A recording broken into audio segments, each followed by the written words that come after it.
Hello, friends and family.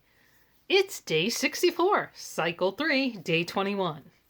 Great thing about day 21 is I'm farthest away I ever am from poisoning. So I feel the best. Bad thing about day 21 means tomorrow starts new poisoning. Very sad face. Big pout. It's the way it goes, right? Welcome to my daily vlog where I share my quest to crush aggressive diffuse large B-cell lymphoma, stage 4, also called DLBCL, and its ICD code 83.39. And we are using the immunotherapy/chemotherapy R-EPOCH to crush non-Hodgkin's lymphoma. That is the plan. So thank you so much for joining me on this journey today. And all the other days.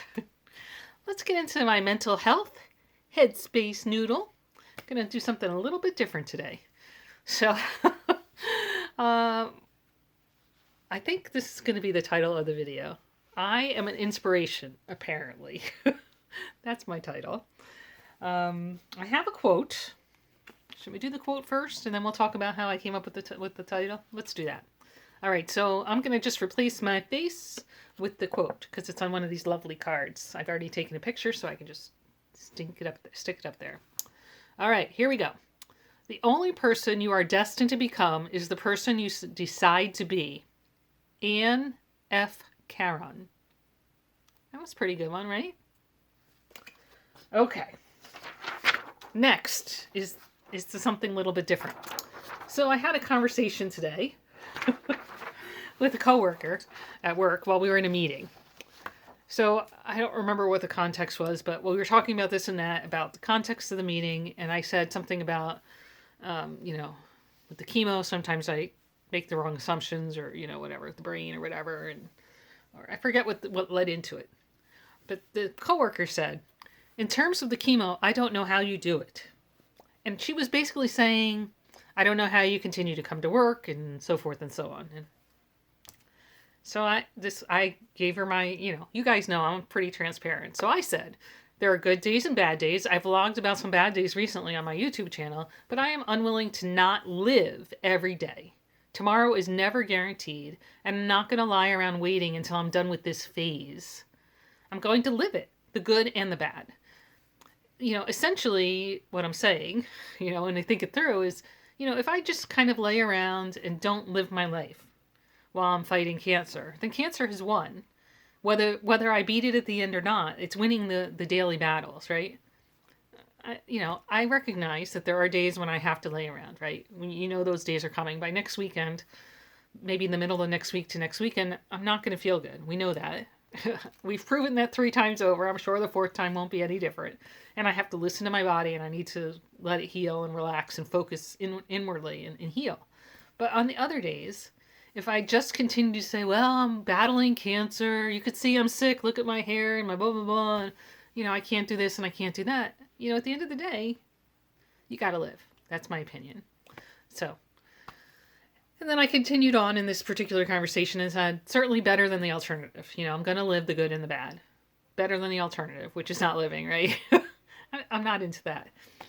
And she said, you are an inspiration. That's where the title came from. And I said, thanks, I don't think so. But if people find inspiration in my living, then I've done something right with my life. And then she finished up, this was the end of this portion of the conversation, saying, it's your positive attitude. I just can't get over it. So many people are depressed and down in the dumps because of the isolation and limits on their activities caused by the pandemic. You have so much more to deal with, and you're so positive. So we've already talked ad nauseum. And there's a video down below about why I have a positive attitude. I'm sure most of you have already seen it, but if you hadn't, it's down there. You could click that link. But again, yeah, I think I said somewhere, I guess it's not here. I guess I must not have copied it here. I said, it's not all rainbows and unicorns, which you guys know is one of my sayings, but I gotta live I gotta live it. That's my opinion. And you guys know that. That's how we end every day. Every day's a gift, live it. And I really believe that. And that's what I'm trying to embody. And that's the person I am. And that's the person I try to inspire others to be. So I guess maybe I'm a little bit inspiring. If I'm leading by example, I'll say that. And that's what I do with my robotics kids and with my own children. I tried to lead by example. Hopefully I'm doing a good job. Okay, so that is the end of my blah blah blah story time. Let's get into my to-do list. What did I do today? I guess I could also comment while I'm still in the mental health headspace area that overall I feel much better today. So I think that the test must have really been weighing on me. The test, obviously, I did this morning. So let me get into the test in a moment. But I do feel a little lighter. So I think there was some stress and anxiety that was focused directly on the test. And I think, I think whether I'm thinking about it or not, I have all these what if scenarios running around in my brain, and it's certainly easier to be positive when I'm looking at the blood test results and they all seem to indicate good things without knowing exactly what's going on the inside. Now, I'm not one to stick my head in the sand, so I think I do need to know the results of this test. There's no question. I need to be realistic in what's happening and how to move forward. So no arguments there. But I think part of my brain was like, I don't want to deal with it. And that was weighing me down. So I feel much better now. I can't explain it any other way. Also, on a side note, Bill is doing better in the last couple of days. I think we've figured out some of the obstacles and we've addressed them. So that makes me feel better as well. Okay, so now we'll get into the ta-da list. Ta-da! So the first thing I did today was drive in the snow. Oh, I think I have pictures today. So let me move over a little bit while I'm telling you stories. This is a picture of my view from the car when I first got in. So you can see that some snow was already on the ground. Not a lot. I was wearing sneakers and it wasn't even over the soles of my sneakers. So it wasn't too bad. Fairly easy to drive in. I'm going to say fairly easy to drive in. Not crazy. Typically takes me about 20 minutes to get to the location, and it probably was 25 to 30 minutes to get there. So not too horrible. They were in a rush. That's all I could say. I called before I left, as we discussed yesterday, and then I got a call. I think I was about 15 minutes away from the location. Are you coming today? I'm like, yes, I'm right on this road now. And he said, oh, okay. Because apparently they had made the decision to close at noon. So I don't know if he had any other patients besides me. And he seemed quite anxious to get me in and out. Excuse me. The last time when I went in for the PICC line, I did a lot of waiting. This time, not so much. I did the registration. They gave me the paper to, fill out the information. I sat down. I just dug a pen out of my purse and they came out and called my name. So I went in to let you know what happened. Now I'm getting ready for the PET scan. They did a finger stick for glucose. I think it was 92 maybe. So, okay. Which was well within limits as far as they're concerned. And then he went and he got the radioactive isotope and the glucose to inject into my vein. They would not use the PICC line, so I got a new little a new insertion point right here, but I'm going to take this off shortly. But I was kind of digging it because it's my Tinkerbell green color. But in any case, I digress. So then I was sitting in this recliner for 45 minutes to an hour. I didn't get up at all after they injected me. And then also, what's something else? Oh, here's the view from the recliner so you can get an idea. It was just a teeny tiny room. That's where he injected me, and then I just stayed there until they decided it was time. They asked me to go to the bathroom, and then they brought me into the PET scan. And the best way I could describe it, it was kind of a fat CT scan. Like, I don't know if my whole body fit in or most of my body. I'm about 5 foot tall, 5'2". So most of my body fit inside of it, but they basically just kind of moved me back and forth throughout. And it was a full body scan. Originally, the first prescription request was a scan, I think, from my neck to my knees, and then they did a full body this time. But that was the original prescription that went in November. So they resubmitted the request in January, so that must have been for a full body scan. I'm okay with that. I'd rather have more data than less. And so, in the other day when I got the email with the information and the schedule, I was supposed to arrive by 8:45, and they said get there 15 minutes early, so 8:30. And then they said my PET scan would be at 10:15. So just to put it in perspective, I did get there at 8:30. They did all this stuff, and they were done with the scan by 10. And then it was, 15 minutes to get ready, get out there, wait in line to pay for the parking deck, get up to my car, call the doctor's office back. I had to do my COVID screening for tomorrow. I left the deck around 10:15. I got home just about 11. So it took me 45 minutes to drive 10 miles, which typically takes me about 20 minutes. So here are some pictures or video, I don't remember, I think it's pictures, of what it looked like when I got home. Now the snow is much higher. It went over the top of the sole of my sneakers, my feet got wet. Sigh. I did leave the car at the bottom of the driveway so that it'll be a little easier for us to get out tomorrow morning, but we still have to clear off the car and all that stuff. What else can I tell you about? So then I got into work. I had a half day of work today. I made dinner, if you can call it that. I don't know if you recall, I had an angel delivery earlier in the week with some pasta, which I was waiting to eat until after my test. So I took that tray of pasta and I stuck it in the oven for a couple hours. So that's what I'm calling make dinner. More like reheat, but it was so yummy. Oh, it was so good.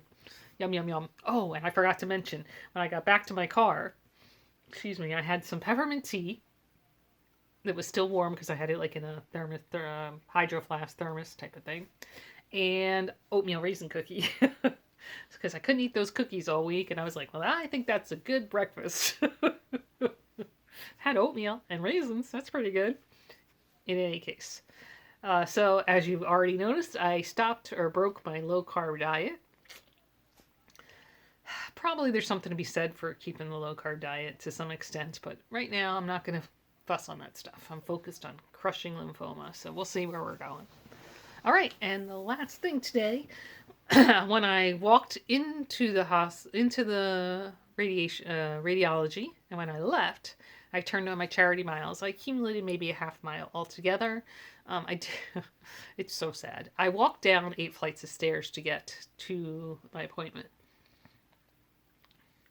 I came back, and I don't know if it was just weakness or I hadn't eaten, all day, or what it was, but I made it up 4 flights and I just couldn't do it anymore. I couldn't. So I stopped. I got on the elevator and went up the rest of the 4 flights. Sigh. In general, I try to stay out of elevators during COVID as much as I can, but there was no one else on the elevator and I didn't touch any buttons, so I'm going to call it a win. Of course, I kept my mask on until I got to the car. Hand sanitized before I took off my mask and all the all that stuff. All right, so my last thing on the to-do list, I think, there might be something else. Did I mention I had a robotics call? I think so. My last thing is charity miles. We have 8 folks on the team, and I can now see 7. So thank you all for walking, running, bicycling, whatever movement you're doing. And we have accumulated, 56 miles. Way to go, team. Join us. I'd like to see everyone moving. Good job. All right, so what's on my to-do list for tomorrow? My to-do list is chemo. So my cycle 4 starts tomorrow. Sad face. But traditionally, I don't feel too horrible. I'll just be tired. So the next thing on my list is rest. Because they do dose me with Benadryl. Plus, just something about the whole chemo thing wipes me out. I guess because we're killing all the cells and whatever. So I'll probably take a nap tomorrow afternoon, but we'll see how that goes. I am off from work all day. I planned that already. And then finally, Bill has labs. So the current plan is for, they drop me off at chemo. They can't come in. And then Sam's going to come home and before he heads back to bring me, he's going to bring Bill because his dialysis center is just a few blocks from where I go for chemo. So they're going to come pick me up, and then I'm going to go with him into his labs. We'll get his blood work and whatever they got to do, and then we'll go home, all 3 of us. But I think Sam won't be able to go in. He'll have to wait in the car. I'm not sure how happy he's going to be about that. Maybe I can send him to Dunkin' Donuts or something. He's a sucker for that stuff. He loves the coffee, coffee, coffee. All right, so really that's all I have on my list for tomorrow is that's it. I'm going to focus on chemo and resting. And anything else I get done is a bonus. Oh, I didn't mention I did work a little bit on finishing my sweater today. I side seamed it on my to-do list. I side seamed it and I added the bottom. The neck is a little too low for me, so I'm going to work on seaming up the neck and the back, and then that sweater is done. So I maybe will be able to share that with you tomorrow. I'm really liking the stitching a lot. I think I'll do it again. Just the way the sweater came together, it has kind of horizontal stripes here and vertical stripes on my side, or vice versa. Maybe it's vertical stripes here and horizontal stripes here, but it really makes a nice separation. I think it's flattering. I like it a lot. So I might even consider making another sweater in another color or long sleeves, or like change it up with the same stitching, because I really am enjoying it. But we'll see. We'll see. I did a little more research while I was killing time, that 45 minutes to an hour, also on the, what do we call it? Punch needle and the carpet making, but I'm not quite there. Like I said, I'm still looking. I did save quite a few videos, so I might watch those tomorrow while I'm at chemo, or we'll see about that. So that, if you joined us just for story time, oh, angel deliveries. I almost forgot again. All right, let me do angel deliveries. Today, I got angel deliveries. I got groceries. Someone came and shoveled a little bit, and we got somebody picked up my prescription. So I was out of prednisone. I'm going to run out this weekend, and an angel picked up my prescription, so I didn't have to go out in the next couple of days to go get it. But I'll be able to, do the full cycle with him. So thumbs up. And my doctor scripted them so that I would have enough to get through the next 3 cycles. So hopefully that'll be it. Fingers crossed. So I'm very hopeful on that. The one other thing I didn't mention regarding the PET scan was I asked, when will my doctor have the results? And I guess since they were closing at noon, they were saying maybe Monday. So we'll see if they come tomorrow. They might not come till Monday. I'm just going to have to wait, see what happens. All right. So now, if you just came to see me for story time, thank you so much for coming today, and we will see you tomorrow. Status, eating, no nausea, no mouth pain, no teeth pain, and no throat pain. Weights in range. Yesterday I was able to drink 95 ounces or 2.8 liters, and my out was only 2 liters. So I'm not sure if that's just a measurement issue or I really was that low. I didn't quite drink as much today as I did yesterday, so I don't know if that's factoring in. Okay, my other chemo symptoms. Neuropathy, status quo. Hair loss, status quo. Night sweats, no. Headache, no. Fatigue, no. I am tired because I didn't get a lot of sleep, but no fatigue. Red skin, no. I don't think I have chemo brain. My skin, same, status quo. I'm not thrilled. I'm going to have to come up with an alternative solution. I'm thinking maybe trying the, not the olive oil, the coconut oil, but I haven't, no commitments here. All right. Sleep, 4 hours and 41 minutes. I was up a little bit late with the video, and then had to get up to get to the test this morning. That's the way it goes. We're really sharing the computer. It's not the best. I gotta be better at sharing, I guess. All right. What else can I tell you about? Movement, 7,800 steps yesterday. Vitals are fine. And the doctor news. I think we already talked about the PET scan today. Let me know if you have any other questions about my experience. I will say, and I think I will add this to my video because I have not yet prepared it, so maybe that's something I'll do tomorrow. We'll see how I feel. When the scan, they did put something under my knees so my back wasn't arched, so that was good for my back because I have back issues. But the thing they did do that I'm not sure I was prepared for was they had me hold my arms over my head like this. Now, I was laying down, so they were resting on something, but just this stretch here, especially with the PICC line here, I think if I'd known that, I might have worked a little harder to have stretches in that area. So it just felt uncomfortable laying like that. And you're supposed to be absolutely still. for 25 to 45 minutes, depending on how long the scan takes. So I think that was something I wish I had known beforehand. I don't think anybody told me that, or in any of the videos there was any discussion of that. So, okay. So I already mentioned that I talked to the doctor's office yesterday for my COVID pre-certification. They basically ask you those questions. And I'm scheduled to go for chemo tomorrow morning at 9:30, unless I hear otherwise, but I assume they would have called me today. So I think that means they have my chemotherapy and we're ready to roll. And actually tomorrow it's immunotherapy. It's not chemotherapy, but excuse me, the stuff that they give me at the center is immunotherapy. And then they hook me up to the fanny pack with the chemotherapy. And that is all I have for you, ladies and gentlemen, today. So thank you so much for staying to the end. And I really, really appreciate all the love and support that you give me and help me with. I do feel much better today. I don't know where that's coming from, but thumbs up. And hopefully that can carry me through the next, 5, 6, 7 days until I really start to feel miserable again. But even still, I try to enjoy the best of the day. Find joy. So, excuse me. Anyway, I love you. Thank you so much. Remember, every day is a gift. Live it.